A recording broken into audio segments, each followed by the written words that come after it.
Welcome back to Talking Comics with Heroes and Villains. I'm Eric, and this is Arnie. And this is The Victories. which Arnie liked apparently. Arnie, you were into it? I thought it was good. Yeah, I didn't think it was stellar, but I thought it was a good read. I thought it was like a cookie full of shards of glass. Like it looked so good, and I wanted it to be awesome, and I took a bite into it, and it was just horrible. You weren't Horrible. digging like the animal rights part? I hated it. No, like the art's really good. It's Michael Evan Oming, who is phenomenal. I actually read like a giant biography on him one time. He's super good. I love Powers. All his books with Bendis are amazing. Yeah, he's usually very, very good. Mouse Guard is cool. This art is fantastic. Can't write for anything. Why do you say that? Because I followed the story and I thought it's a very good starting off point. And I think it's 3 issues. Yeah, there's just nothing in it that I thought it was a good captivated me setup at all. It's very generic. There's a guy in there.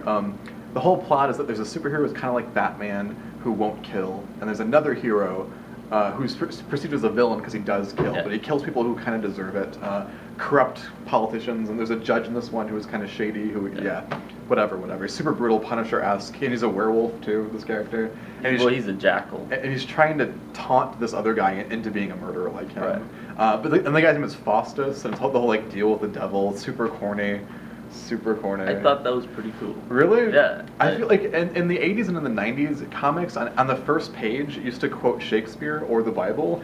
Every comic ever, like Daredevil and Punisher and like Transformers, like there's this ploy where it's like, oh, if you allude to classic literature, then you're intelligent and you're fun, and like I don't know, I don't like it. I don't know. I thought that was pretty clever, especially for being such a short story. It's just like a one-for-one adaptation, though, where it's there's a spooky guy and he's making a deal with this spooky guy. Like I don't know, it's kind of on the nose. Deal, though. They're going to. That's the whole point of the book.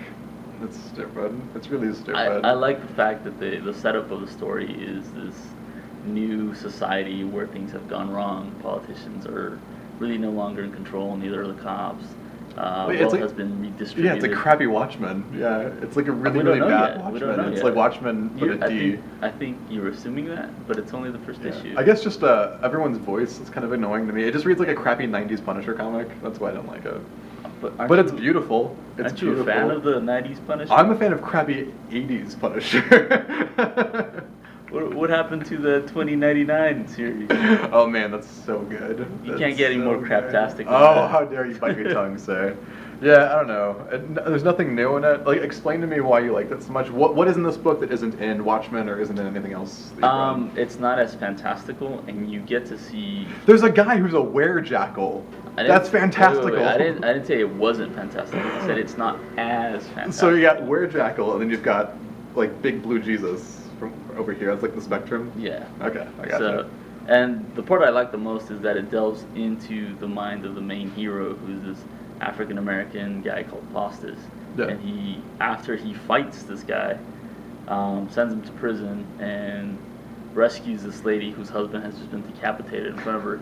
He goes home and he is dealing with that. It's so crass that looks like they try to compare this to literature. There's allusions to classic myths and books, and then in the middle of it, there's a guy who's a jackal who takes a crap down the throat of a guy whose head he ripped off. That's awesome. And like you see it in silhouette, so like you can't have it both ways. You can't be like hoity-toity librarian and also like pooping on a corpse. Yes, you can. You can't do both. And he did it in that book. That's the best. You have to choose. That's the best part of it. It's so weird. And what I was trying to get at is that he deals with that. Like he deals with someone pooping down the neck of a guy. No. The hero goes home and deals with that type of world that he lives in. But how does he deal with it? He just sits in a chair and thinks about it. No, he doesn't. He's going crazy. He's writing all these things in the book, in his little notebook, that coincide with like mental illness. It's all internal. He's going nuts. But it's all internal monologue, and it's one guy telling us he's going nuts, and like they keep just like telling you what to feel and like what's happening, but they don't show you. They're just like, hey, this guy's crazy. Hey, look at this guy's pooping down a neck. Like it's so spot on to what's happening. It's like an illustrated children's novel. I just thought it was good just because of the gruesomeness of the book, because it doesn't pull any punches, man. Like in a society that's that messed up, and it has those types of creatures in it. Yeah, that's very likely to happen. It's like Watchmen with scat. That's all I thought. It's pretty. Michael Evan Oming. I don't think so. Michael Evan Oming can't draw anything bad. Like he's super good. It looks on a pretty. side note, I don't think this is his best work as far as drawing. What do you like? I like Powers. That's mine. I love Powers. Powers is really clean. Yeah. So he has like a Bruce Timm kind of effect in that. That's really good. To me, I liked this more because I think it feels more like his own unique style, like the art style. Not to me, man. It felt very messy. Where Powers is really clean. To me, for his talent, Powers is a standard. Like that's just like he was hanging out with Dave Mack a little bit or something. That's what I expect to see from him is the Power style. When he was going to do the Fox character for a while, and that never happened. This guy looks a lot like the Fox. Yeah. I wonder if it's just like a pitch that was like turned down somewhere else and he turned it over. Could be. Yeah, I don't know. The design is cool. The art is cool. It has that feel to it. I still bought it just because it's beautiful. If anything, check it out for the art. We disagree on the art and we disagree on the writing, but that's reason enough to check it out. Don't read it, but look at it. Yeah, there's it's like Arnie. There's a guy or it's handsome. pooping on someone's throat, down someone's throat. Oh, Jackal. You won't find that in any other book. I'm gonna go with it's better than Space Punisher. It's a good. Ooh, I don't know about that. All right, so now let us know what you think is better, Space Punisher or the awful Victories. The awesome Victories. Yeah. How can they let us know, Arnie? And Facebook. Yeah.